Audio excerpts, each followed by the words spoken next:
Mainit po ngayon ang usapin sa pag-aresto kay dating Pangulong Rodrigo Duterte. Pero ano nga ba ang kasong kinakaharap niya sa International Criminal Court o ICC?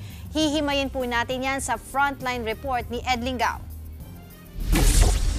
Sa arrest warrant nilabas ng pretrial chamber ng International Criminal Court, crimes against humanity na murder ang kinakaharap na kaso ni dating Pangulong Duterte. Sinabi ng ICC na malinaw na isang state policy ang pag-atake sa civilian population mula na maging alkalde si Duterte sa Davao City hanggang sa maging Pangulo siya ng Pilipinas. Ang atake raw na ito ay widespread at systematic kung saan ilang libo ang pinatay.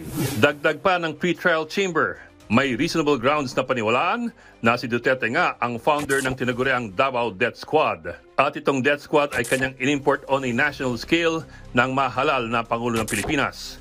Nag-alok din daw siya ng financial incentives at mga promosyon para sa pagpatay sa mga suspect at nangako ng immunity sa mga makakapatay. At hayagang pinomote daw ni Duterte sa publiko ang pagpatay sa mga drug suspects. Dahil dito, may basehan daw ang pretrial chamber na isa si Duterte sa mga indirect co-perpetrators ng crimes against humanity na murder.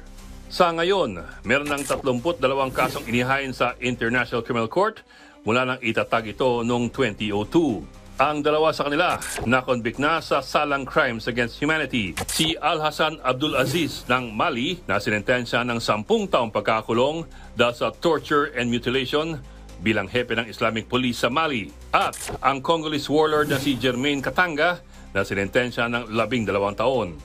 May 6 pa na pending cases ng crimes against humanity sa ICC, kasamang dating military commander sa si Alfred Yekatom at Mohamed Said Abdelkani ng Central African Republic, si Dominic Ongwen ng Uganda, dating hepe ng Lord's Resistance Army, at si Ali Mohammed Al-Rahman ng Darfur, Sudan. Mga kapatid, Dimples Romana po, kumpletuhin ang inyong umaga ng mga kwentong puno ng inspirasyon. Salubungin po ang bawat araw ng may ngiti at pag-asa. Kaya't mag-subscribe na po at mag-follow na sa aming social media pages ng News 5.